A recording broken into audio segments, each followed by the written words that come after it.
तो आज का हमारा टॉपिक है ग्रुप डिस्कशन के अंदर पार्ट 2 होगा, जिसमें हम देखेंगे ग्रुप डिस्कशन के दौरान क्या सब चीज़ों का ध्यान रखना है। डिफिनीशन देख चुके थे, टाइप्स भी देख लिए थे।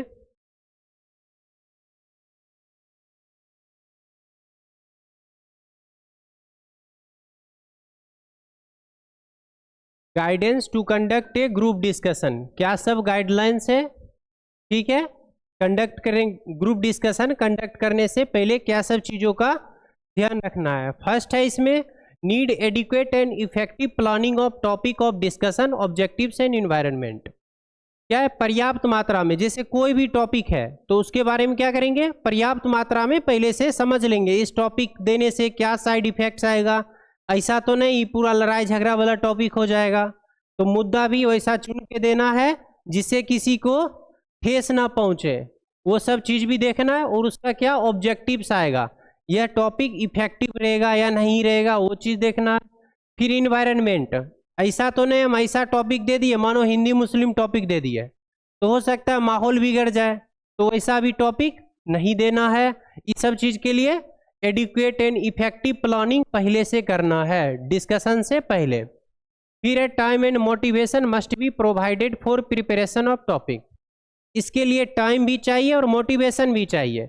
ऐसे अगर फर्स्ट डे किसी को बोल दिया जाए कल ग्रुप डिस्कशन होगा, इसके लिए पढ़ के आना, तैयार होके आना, ठीक, तो उसके लिए टाइम भी देना चाहिए। ऐसा नहीं जो अभी मन हुआ तो अभी ग्रुप डिस्कशन शुरू कर दिए, तो वो क्या रहता है, अच्छा नहीं हो पाता है।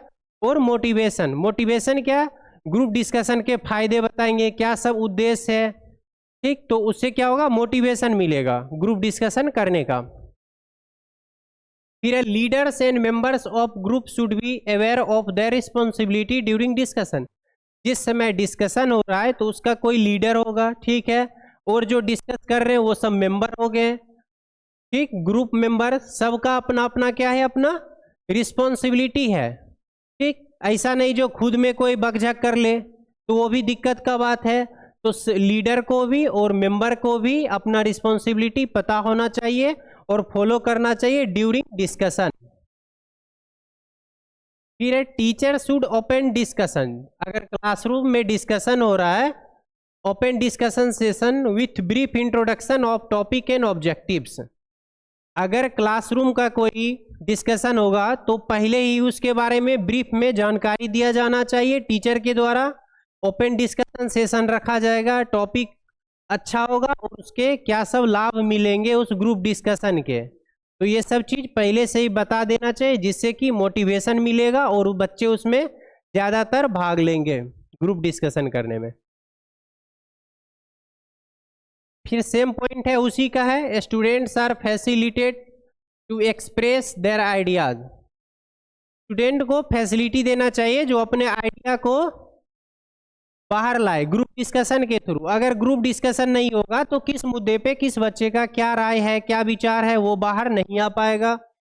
तो इसके लिए क्या करता है, ग्रुप डिस्कशन फैसिलिटेट करता है स्टूडेंट को, जो अपना आइडिया बाहर निकाले और अपना व्यू पॉइंट, वो किस नज़रिए से किस चीज़ को देख रहा है या फिर क्या क्या वैलिड पॉइंट उस चीज़ के बारे में जान रहा है, वो भी इससे पता चलेगा। फिर ड्यूरिंग डिस्कशन, डिस्कशन के दौरान teacher assumes the role of mentor, teacher क्या होते हैं, अगर क्लास में ग्रुप डिस्कशन होगा तो टीचर का क्या रोल होगा, एज ए मेंटर उसे हेल्प करने का। जैसे मेंटर, जैसे कि कोई भी जटिल चीज़ आ गया, एकाएक कोई बच्चा ऐसा चीज़ बोल दिया जो किसी और के समझ में नहीं आ रहा है, तो उस चीज़ को समझा देना, ठीक। ग्रुप डिस्कशन के दौरान अगर कोई, मानो कोई इंग्लिश में ही बोल रहा है, उसको हिंदी नहीं आता, बाकी सबको हिंदी आ रहा है, इंग्लिश नहीं आ रहा है, तो टीचर का ये काम बनता है जो उसका इंग्लिश जो बोला है बच्चा उसको हिंदी में ट्रांसलेट कर दे, जो हिंदी वाले बच्चे भी आसानी से समझ पाए। एंड लीडर, मेंटर और लीडर का रोल क्या होगा, टीचर का, अगर वो ग्रुप डिस्कशन क्लासरूम में चल रहा है तो also be involved in case of arguments, अगर किसी तरह का बहस हो गया, कोई बोला नहीं ये इतना होता है, दूसरा टीम बोल दिया नहीं ये इतना होता है, दोनों में बहस हो गया, उस बहस को भी रिजॉल्व करने का काम कौन करेंगे, टीचर करेंगे। क्लैरिफिकेशन ऑफ डाउट्स, जो भी डाउट आएगा उसको क्लियर करने का काम भी कौन करेंगे, टीचर करेंगे। फिर है over talkative students are discouraged. जो बच्चे, जो स्टूडेंट क्या करते हैं, ज़्यादा बोलते हैं, ओवर टॉकेटिव, ठीक, तो उसको क्या होगा, डिस्करेज्ड मिलेगा, काहे कि उसको लिमिट में बोलना रहेगा। ठीक, ऐसा नहीं जो दूसरे का भी बारी है तुम ही बोलते रहो, ऐसा नहीं होगा। तो उसे क्या होगा, ओवर टॉकेटिव, जो ज़्यादा बोलता है उसे डिस्करेज्ड मिलेगा। और and passive students are motivated. जो सिर्फ क्लास में शांत रह के पढ़ रहा है, पैसिव स्टूडेंट है, बाकी कुछ जवाब नहीं, कुछ भी पूछना इधर उधर नहीं, उसे मौका मिलेगा और उसे मोटिवेशन मिलेगा, जो तू, क्योंकि उसे भी बोलने का मौका मिलेगा। जो ज़्यादा बोल रहा है उसे कम बोलना पड़ेगा। फिर one student from a group is asked to record the proceeding of discussion. Group में से एक स्टूडेंट को कहा जाएगा जो भी चल रहा है उसे रिकॉर्ड करें। फिर है एंड ऑफ डिस्कशन, लास्ट में क्या देखना है, teacher summarises the discussion with conclusion. Teacher का क्या रोल रहेगा इसमें, जो पूरे जो डिस्कशन है उसको समरी फॉर्म में निकाले और फिर उसका कंक्लूजन दे। जैसे कि कोई स्टूडेंट अच्छा बोलेगा, देखो यहाँ पे ये बच्चे का ये पॉइंट था, ये सबसे बेटर पॉइंट लगा हमें, ठीक। कोई बच्चा गलत बोल दिया तो गलत बोला था उस समय, ठीक। तो ये लास्ट में क्या होगा, उसका कंक्लूजन, उसका समरी, ओवरऑल इस टॉपिक से तुम क्या समझे, क्या निष्कर्ष निकला, ये सब कौन करेंगे, लास्ट में टीचर का दायित्व रहेगा। ये क्या था, guidelines to conduct a group discussion. Group discussion conduct करने से पहले क्या सब चीज का ध्यान देना है, गाइडलाइंस क्या सब है। फिर हम बात करेंगे ड्यूरिंग ग्रुप डिस्कशन में कम्युनिकेशन स्किल्स का क्या रोल होगा, ठीक। ग्रुप डिस्कशन करने में कम्युनिकेशन स्किल्स क्या कैसे इन्वॉल्व होता है ग्रुप डिस्कशन में। फर्स्ट देखेंगे एक्टिव लिसनिंग के रोल में। एक्टिव लिसनिंग से क्या समझते हो, हाँ, बहुत ध्यान से सुनो, एक्टिवली फॉर्म में, मानो तुम यहाँ सुन रहे हो, पता चला तुम्हारा ध्यान बाहर गाड़ी पे है, ठीक, तो तुम्हारा एक्टिव लिसनिंग नहीं होगा। एक्टिव लिसनिंग मतलब जो हम पढ़ा रहे हैं उस पर ध्यान होना चाहिए, या फिर जो सामने वाला बोल रहा है ग्रुप डिस्कशन में, तो तुम्हारा ध्यान उसके हर एक पॉइंट पे होना चाहिए, कहाँ वो गलत बोल दिया, कहाँ सही बोला, तो वो किसका है, एक्टिव लिसनिंग का है। फिर है clarity of thought and expression, जो बोल रहा है वो क्लियर बोल पा रहा है या नहीं बोल पा रहा है। जैसे कि कोई वर्ड बोला, वर्ड ही अल्टर बोल दिया, ठीक, गलत वर्ड बोल दिया, ग्रामर गलत यूज कर दिया, तो सब किसके अंदर देखेंगे, clarity of thought and expression. तो कम्युनिकेशन स्किल्स का ये दूसरा पॉइंट है जो कि ग्रुप डिस्कशन में कम आ रहा है। फिर है third one is appropriate language. जो कोई भी व्यक्ति ग्रुप डिस्कशन में भाग ले उसका लैंग्वेज एप्रोप्रिएट होना चाहिए। एज ए सेंस, जैसे सब बच्चे इंग्लिश जान रहे तो वो भी इंग्लिश में बोले, सब बच्चे हिंदी बोल रहे तो वो भी हिंदी में बोले। अब हिंदी इंग्लिश में भी फॉल्ट है। एक होता है घर का ठेठी जो बोलते हैं, तो वो हिंदी में आप ठेठी मिक्स करोगे, हो सकता है कोई बच्चा बंगाल साइड का है, बस उसे हिंदी पता है और इधर का ठेठी उसे नहीं पता, तो तुम अगर ठेठी मिक्स कर दोगे तो तुम्हारा वो एप्रोप्रिएट लैंग्वेज नहीं है। हिंदी तो हिंदी पूरा, ठीक, तो एप्रोप्रिएट लैंग्वेज का यूज होगा तो ग्रुप डिस्कशन अच्छा होगा। फिर है एप्रोप्रिएटनेस ऑफ बॉडी लैंग्वेज। अब बॉडी लैंग्वेज क्या शो हो रहा है, ये भी चीज का ध्यान दिया जाता है ग्रुप डिस्कशन के दौरान। अब फिर यही 4 पॉइंट को देखते हैं। Active listening is as important as speaking in group discussion, GD. Listening क्या है, बहुत ज़्यादा इंपॉर्टेंट है ग्रुप डिस्कशन के लिए, क्योंकि सामने वाला क्या बोल रहा है तुम सुनोगे अच्छे से तभी उसका जवाब दे पाओगे, ठीक। अगर तुम्हारा ध्यान दूसरी ओर रहेगा तो तुम उल्टा सीधा बोल के निकल जाओगे। Unless you listen to others, जब तुम किसी को सुनोगे, you may not be able to continue the discussion in the right direction. Unless you listen to others, अगर तुम दूसरे को नहीं सुन रहे हो तो तुम उस ग्रुप डिस्कशन में सही से कंटिन्यू नहीं रह पाओगे, discussion in the right direction, सही दिशा में। अब कोई बोल रहा है किसी चीज के बारे में, तुम्हारा ध्यान था बाहर, ठीक, तो वो बोल के निकल गया, जब तुम्हारी बारी आई जवाब देने का पता चला तुम बोलना कुछ है बोल दिए कुछ, तो ग्रुप डिस्कशन ही नहीं हुआ, क्योंकि लिसनिंग सही से नहीं किए थे पहले। The selection of panel may also pose questions at the end of the discussion। पूरा डिस्कशन हो गया, टीम ए टीम बी ऐसे करके, या फिर सबका डिस्कशन हो गया। जब लास्ट में पैनल जो मेंटर होते हैं या फिर जो जज होते हैं वो क्या करेंगे, बीच में क्वेश्चन करेंगे सबके लिए, या फिर बोलेंगे कोई खास व्यक्ति बताओ तुम जो ऐसा बोले ये कहाँ से वैलिड है। जैसे तुम कोई भी डाटा दिए, ठीक, महिला शिक्षा इतना % है, तो तुमसे लास्ट में पूछा भी जा सकता है जो ये जो तुम बोले किस आधार पे बोले, कोई पत्रिका में देखे, कोई पेपर में देखे, ठीक है, कहाँ देखे ये पूछा जा सकता है। सिलेक्शन पैनल मतलब जज या फिर जो करवा रहे ग्रुप डिस्कशन वो पोज क्वेश्चन, वो क्वेश्चन पूछ सकते हैं at the end of the discussion के लास्ट में, to find whether group members have been good listeners.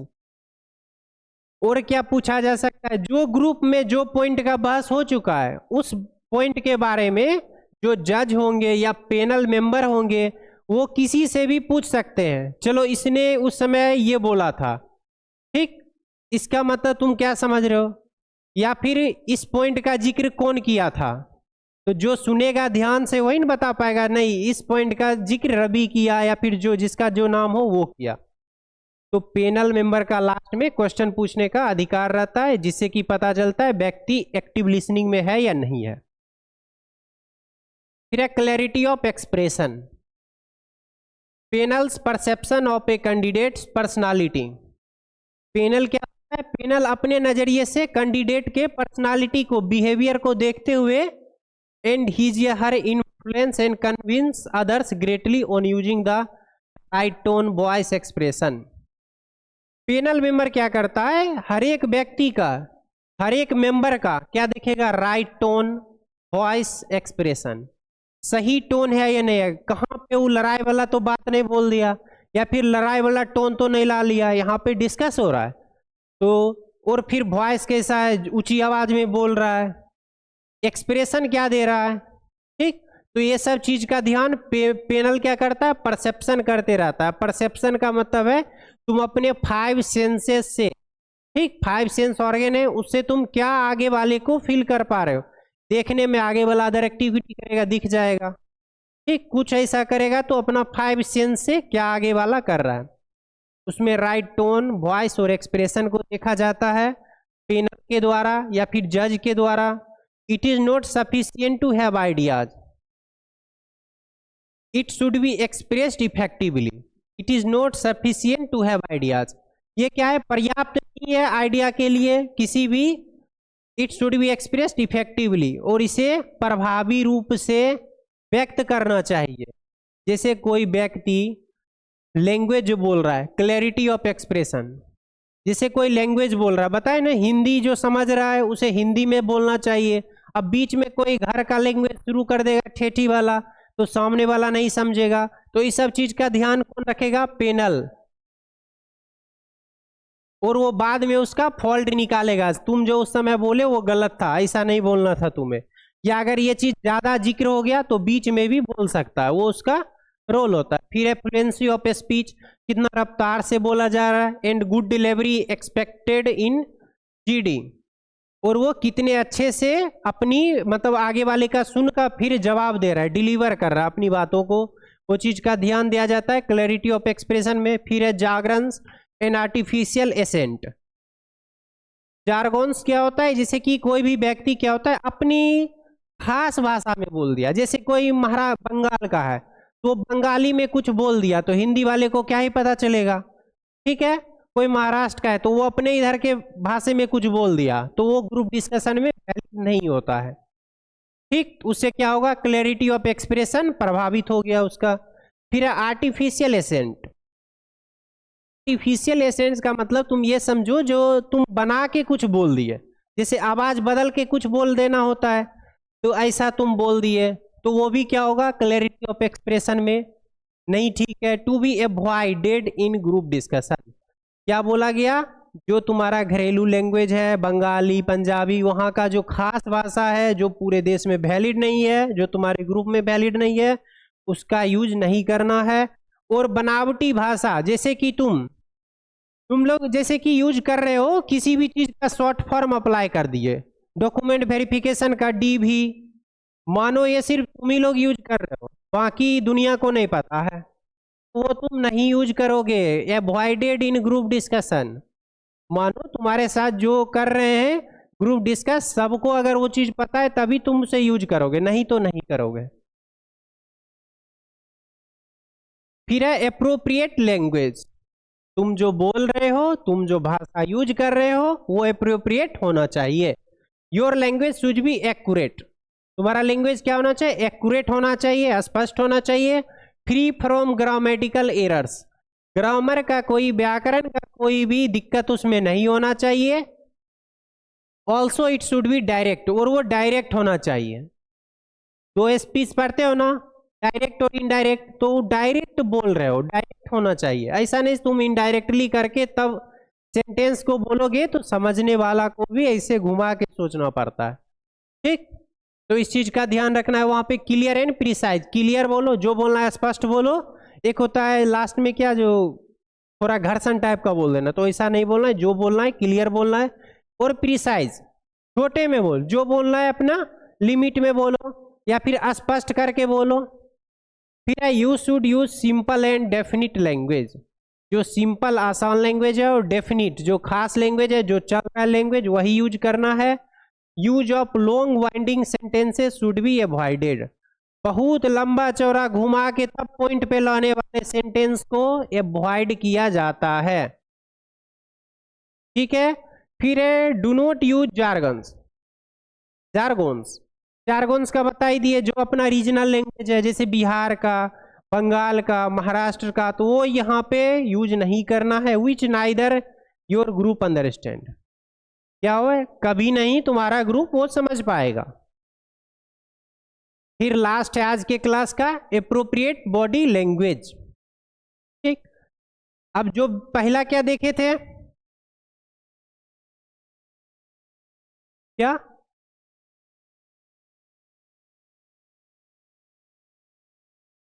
Active listening है, क्लैरिटी ऑफ एक्सप्रेशन, इसमें कैसा एक्सप्रेशन दे रहा है व्यक्ति, एप्रोप्रिएट लैंग्वेज। अब ये फोर्थ वन देखेंगे, एप्रोप्रिएट बॉडी लैंग्वेज।